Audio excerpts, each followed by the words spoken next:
done everything. But my kids and his kids are friends, and I don't allow people into my family, and he doesn't allow any into his. So the fact that this is happening, I couldn't perceive any of this happening. And then the one flaw I found in it is like, well, after, are you finding any other, looking at any other potential clients? He's like, there is nobody else. And I'm like, dude, when Brock left back in the day, you've had a string of other clients. Yeah, well, the problem is he did try to cover it. He did try to be like, sort of get off the topic of like, isn't it amazing that we're thinking of that? Like, would you have ever thought of that a week ago? And I'm like, that's as close to covering it as he possibly could. Yeah. On this show, we talked about people that he could be going and managing after SummerSlam. We did, Paul. Yeah, we did. Nobody listens to us, clearly. I'm just saying, that's why. He said nobody, because nobody listens to us. Yes. But yeah, it was great. I actually don't think he's going to be on TV after SummerSlam. I think he's going to go more of a back. Not for a while. I do think he'll come back at some point. Yeah, whenever Brock decides to. No, I think he might come back with another client, but I don't know. Not much success outside of Brock Lesnar. True, but big show, CM Punk. That's about it. True, but you can always try. And I mean, it is a crime somewhat to keep Paul Heyman in the back. I do think it is good to hire him. Him and Kevin Owens would be great. I think so too. Because again, you could think, Kevin Owens doesn't need a mouthpiece. Well, CM Punk didn't need a mouthpiece either, but he had one. It's an enhancement to the already brought up product. Well, that's the thing. Like when you put him with people who can't cut a promo, it never seems to go well. But you give it to people who can, and it goes well. So because he's more of a compliment instead of literally carrying the person he's been saddled with. You can't slap him on your back and walk away. Yeah, And then the end of the show was all women. Yeah, Riot Squad beating Bayley and Banks because of Ruby Riott coming back. Return of Ruby Riott, which is great. And Ronda Rousey just demolishing Alicia Fox. And that was vile. It was ugly. Like the minute she grabbed her and just judo throw. Yeah. Like, oh shit. Like even Corey and them were like, oh god. Oh my. That's not good. Run away, Fox, get out of there. Ronda had the greatest fucking cage with a fucking tiger. Pretty much. Ronda had the greatest mic drop in history because she broke the fucking mic. Oh, she didn't give a fuck. She threw the mic down and pieces fell off. I'm like, here we go. You can clutch and hold that title all you want, Alexa, but come SummerSlam, it's mine. Yep. Touchdown! Suck it. This is what I'm going to do to you. You are the microphone. That look.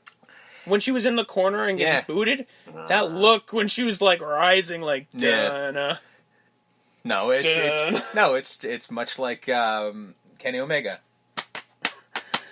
Like it's just fucking Terminator. Like that look, you're like, run, Fox, run, Foxy, run.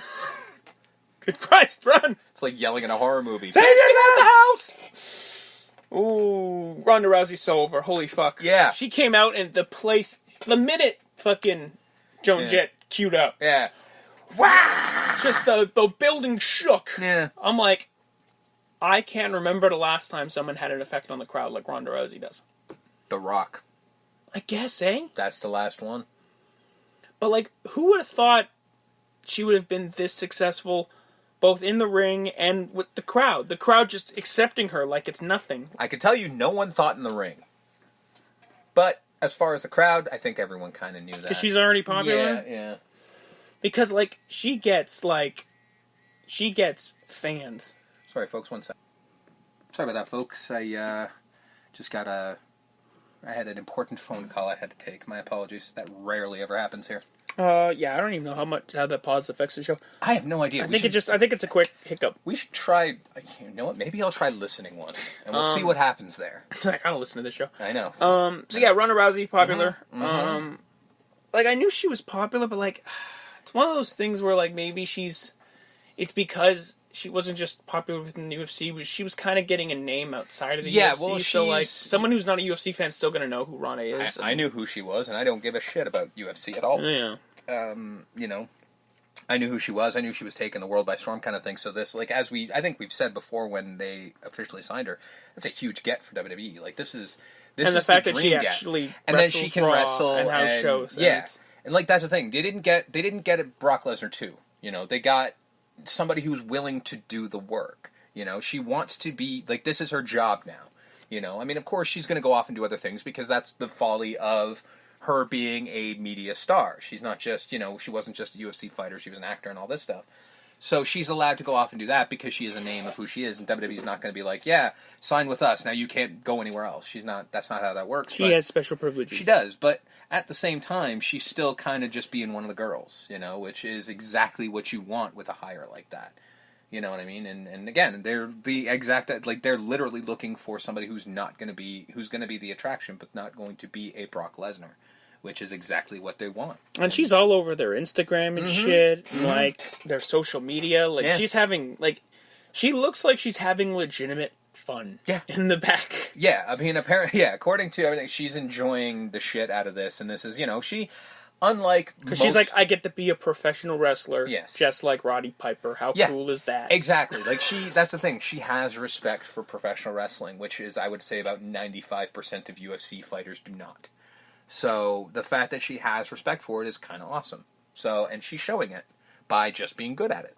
So well done her. Yeah, she will be getting her shot at SummerSlam, and the match probably won't last long. No, it would be surprising if she didn't win, but it's not out of the realm of possibility. Yeah, shenanigans could always happen. Yeah. Natty can turn around. They could call up Shayna. Yeah, you know, Shayna costs her the title. They get into a program. Like, how cool would it be if Alexa gets Shayna as her heavy? Like, I think that's her Diesel. I mean, like, that's her backup. Considering she's no longer really seems to have Mickie James, and randomly she's following Alicia Fox as if we were supposed to know that they were friends on screen. I mean, she's like, I got some backup. Yeah, and then Q. It doesn't even have to be Shayna. It could be one of the other Jasmine Duke or whatever. It could be Nia. She'd be like, yeah, we worked our shit out, and then Nia comes out as a heel, as her fucking heavy, punches Ronda in the goddamn face. We're done here. You know, 1, 2, 3. Or again, Shayna, I think, would be the better story because then you can sort of skew her off of the world title picture until she's, you know, done more work, and then sort of they feel she quote unquote deserves it. Yeah. You know what I mean? Do it that way, because then you have Shayna being like, well, you know, we were supposed to be friends, but fuck you, and you know, because I think Ronda getting the belt at Evolution is a lot more impactful than her getting at SummerSlam. Yeah, especially if it's well, that's the same thing, because weren't we pretty much assuming she was going to go for Charlotte at Evolution? Well, seeing that Charlotte's on SmackDown, no.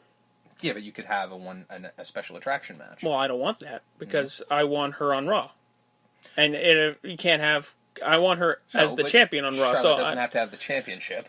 She needs to be in a title match at Evolution. I don't know if it's true. Because she needs to be near the end of the card. Yeah, because you're not going to put Ronda. I'm just saying second last. Come on. Well, her as champion means more money. Maybe, but they've been building to this fucking Charlotte match for so long, so I don't know. Well, no, they've been building to a horsewoman versus horsewoman match. Yeah, but let's face it. Which could start with the leader of both. Sure. I would say it's actually the other way around. I would say you would do the horsewoman versus horsewoman match before Charlotte versus Ronda. Because I think Charlotte versus Ronda would be the culmination. Yeah, but I know we were talking about it, and I don't think that the other women will be ready for Evolution. So that's more of a Survivor Series or. Well, I'm not saying for. Well, I mean, you could do it at Evolution. I'm just saying you want it done first. So if you want that done first, no, I'm not saying it necessarily has to happen at Evolution. But I'm saying, like, when you were saying, like, oh, you do it as Charlotte and her first, and then the Horsewoman. It's like, no, do very much the other way around. But if it's the other way around, I still don't want to see that at Evolution. They're not ready for Evolution. So if you want to do that first, you have to still put it back. Yeah, well, I mean, we don't know if they're ready for Revolution or not, because Evolution's is October, and I mean, in all fairness, they just got into it now. So did Ronda. Yeah, but they weren't training for months before the debut. Was Ronda before her first match? Are you sure? Her and Shayna were training. I thought it was only like 2 matches. Her and Shayna were training this whole 2 time. 2 months, I should say. I thought it was only 2 months. Whatever. Yeah. Could have swore. Oh well, whatever. Because she was getting training from.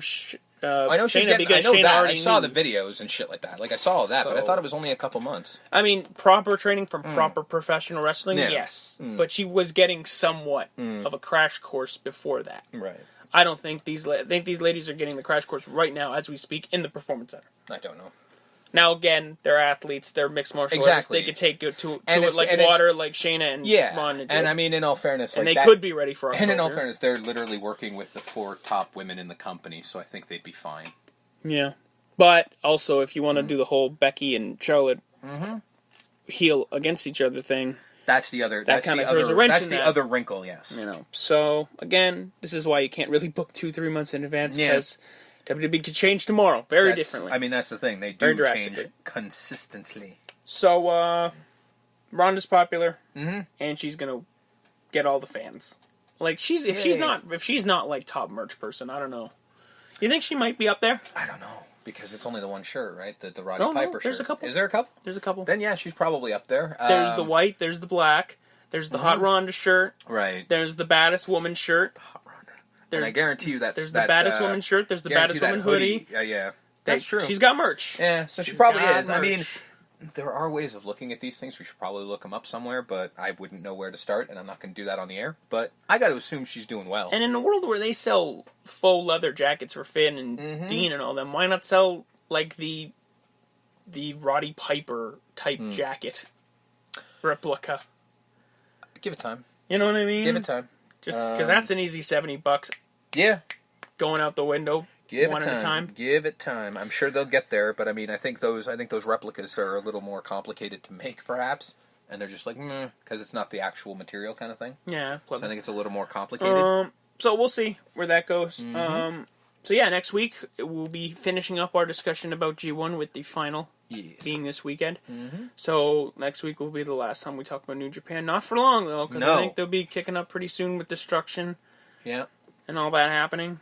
And that's when the winner has to defend their fucking contract. And next Monday ridiculous. Yeah. is the go home for Raw, I believe, for SummerSlam. Because SummerSlam isn't this Sunday, it's the following. So we'll give you our predictions next week. So still going to be a busy week next week. And I don't have mine ready, so this will be interesting.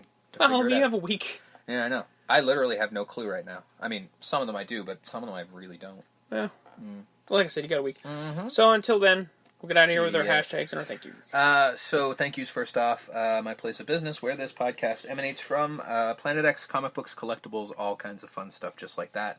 For all information, go to ePlanetX.com, and for the web store, go to ePlanetX.net. As always, Wrestling Audio Revolution, Luke, Sean, Chuck, and Chan, and Ernest. Check them out, Twitter, Facebook, all that fun stuff on social media. Just because I make a noise doesn't mean you have to stop. I'm doing stuff. Distracted. And hashtags. Hashtags. If you didn't know, yes, we did have a Twitter. We didn't really use it. Well, neither one of us really understands Twitter. You tried it. It didn't go so well. So now I'm trying it. So you live tweeted Raw last night. I did live tweet Raw last night. And I'm going to not so live tweet SmackDown because literally we're recording this as SmackDown's airing. So we can't. I can't really live tweet it, but we're going to be calling it not so live tweeting. Hashtag not so live tweet. So I'm literally going to give my reactions as the show goes on, even though it has nothing. It's not live at all. So check us out. We are literally at Smarky Marks, the same as the name of our podcast here. And with that, we do. That's why I said also before, if you want to debate me, I'm now the one in charge of Twitter, so you will definitely be now that Steve's on the Twitter machine, come at him, bro. Exactly. And also, it's funny because we do these hashtags every week, and we didn't put them anywhere. So now we are because so that's how we roll. I'm not sure when I'm going to post them. I don't know if I'm going to post them after the show goes up or beforehand. I don't know, but I'm going to post them at some point. So they'll actually be there. So the hashtag segment starts making sense. Woohoo! We're kind of a thing. Yeah. Worker. Yes. Ronda? For making her Raw debut? Yeah. Why not? Yeah, sure. The baddest woman on the planet. Match. Yes. Roman and Corbin, I'm giving it. Unless you want to go New Japan. No, we tend to lean... I mean, we've had this discussion before. We tend to lean more in WWE because when New Japan happened, that's just light years ahead of WWE. So that's to be expected. So you gotta give the slower company a little bit more shine. Exactly. You know what I mean? And moment Ronda Rousey. Yeah, or Paul Heyman. Oh, Paul Heyman, yeah. The Emmy goes to Paul Heyman. I'm giving it to Paul Heyman for his performance in Monday Night Raw. The man deserves an Emmy. Paul Heyman and Why Brock Why. That's exactly what I'm calling